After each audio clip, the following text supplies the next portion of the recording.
There was once a plan to change Paris forever. Large parts of the historic center destroyed, and in its place, buildings that touched the sky and served as the headquarters for the French elite. It was the master plan of one of the most influential architects of the 20th century, Le Corbusier, as much a man who wanted to design buildings as one who wanted absolute power, and to see his vision for a centrally controlled, hierarchical society come to life. From the 1920s to the 1930s, Paris's population grew from 4 to 5 million.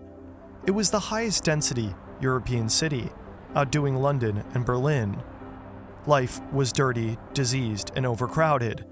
So in 1922, Le Corbusier came up with a supposed solution. He had designed a new city built for a modern man, and he took the ideals of that city and imagined a new Paris. His first city attempted to solve 4 problems: congestion in the center, inefficient density, inadequate transportation, and a lack of green open space.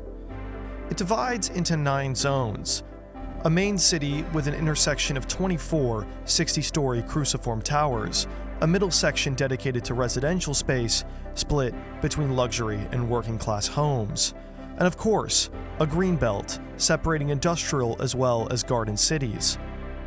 But it's important that we look closer, because it's a city designed with an iron fist. The city is made out of only 3 buildings: the cruciform skyscraper, the redent, and the closed compound, each made to guarantee equal access to views and sunlight from whichever position. For the cruciform skyscraper, the serrated shape created traps for light, and the elites who worked there would receive a better oversight over the masses that they were privileged enough to guide. And the other 2 buildings were residential, built with modular apartments ready for mass production. All 3 meticulously designed and controlled by a single person. But he went further. Some of his buildings were designed with concrete piles, creating a city on stilts. Not only did this give access to light on the ground floors, but it also created his new transportation network. He separated traffic into heavy, normal, and fast. Heavy traffic went underground. With a city raised on concrete piles, the underside of buildings could be used directly as areas for offloading and onloading. Since the ground floor was raised, that's where you'd find normal goods traffic, including pedestrian walkways. And the last network, concerning fast traffic, would be on raised highways running on a north-south, east and west axis. And all of these roads met at the center at a multi-storied transportation hub, which included an aerodrome for air traffic for the planes that landed between the skyscrapers.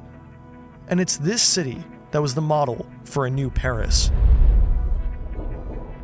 From the sky, we can just begin to understand the sheer scale of Corbusier's plans.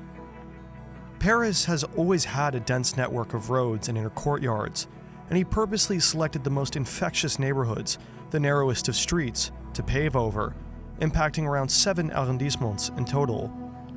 By projecting the skyscraper onto the same scale section of Paris, we can get an idea of how many buildings the plan would raise.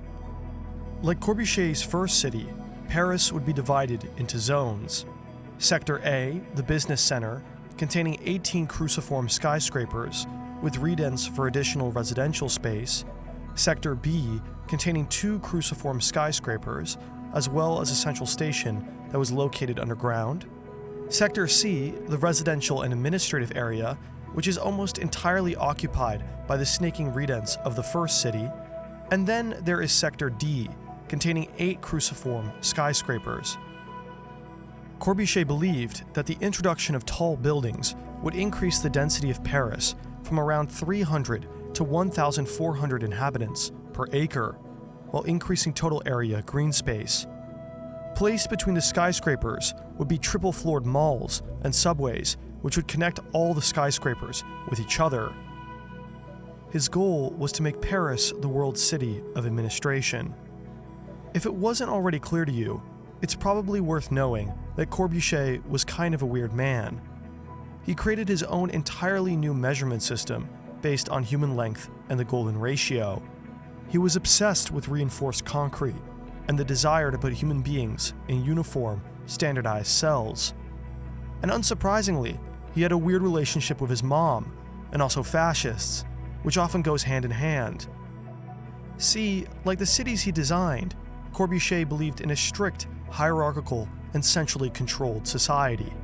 His city was at its core, figuratively and literally, one of elite administration.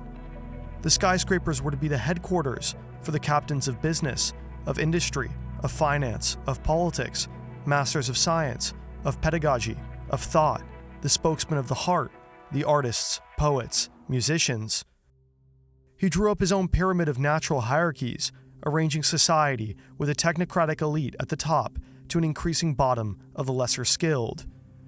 And the top of that pyramid would use the skyscrapers, being able to clearly examine the world that they commanded.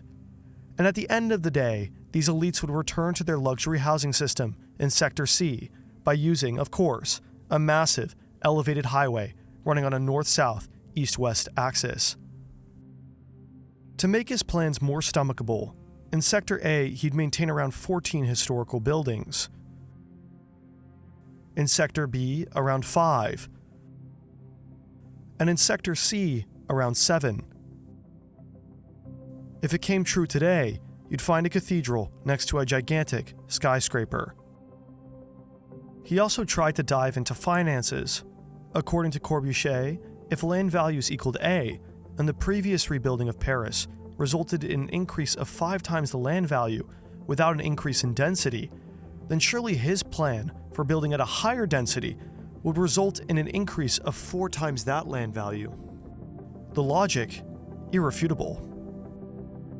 He approached the chief executives of major automobile companies, who he thought would support the massive new streets he had planned, and although he got some to agree with him, he didn't get enough.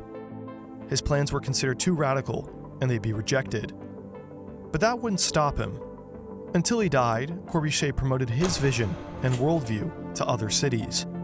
And sometimes he did get his way, including with Brasilia, designed by a student of his, or Chandigarh in India, designed almost exclusively by Corbusier.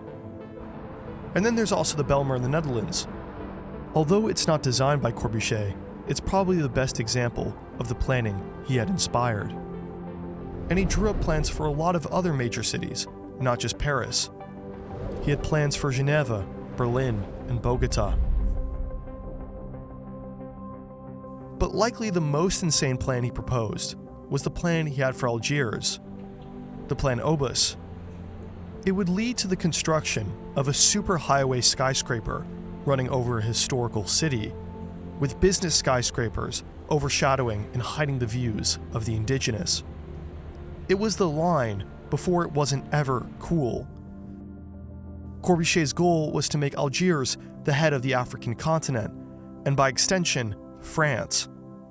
The story is fascinating, which is why I've made an entirely different video on it, which is exclusively on Nebula, that you can watch right now. And once you're there, you can then binge watch some fantastic videos that are also exclusively on Nebula, like Neo's, Mustard's, City Beautiful, and countless others. I love Nebula because it allows me to be more pretentious than I would be on YouTube, without having to perform algorithm-friendly acts like featuring human faces or caring about what other people think. Nebula also gives you access to classes where you can watch that dude who makes Wendover Productions lecture you about Greek philosophy. There are also some courses on there that I honestly wish I had seen before I started producing videos. If you sign up for Nebula using the link below, you can get Nebula for as little as a bit over $2.50 a month. You'll support me and a lot of others in being able to buy food, which is really nice, but you'll also get a bunch of other exclusive stuff for doing that. Check out go.nebulatv/hoch and get 40% off of an annual subscription.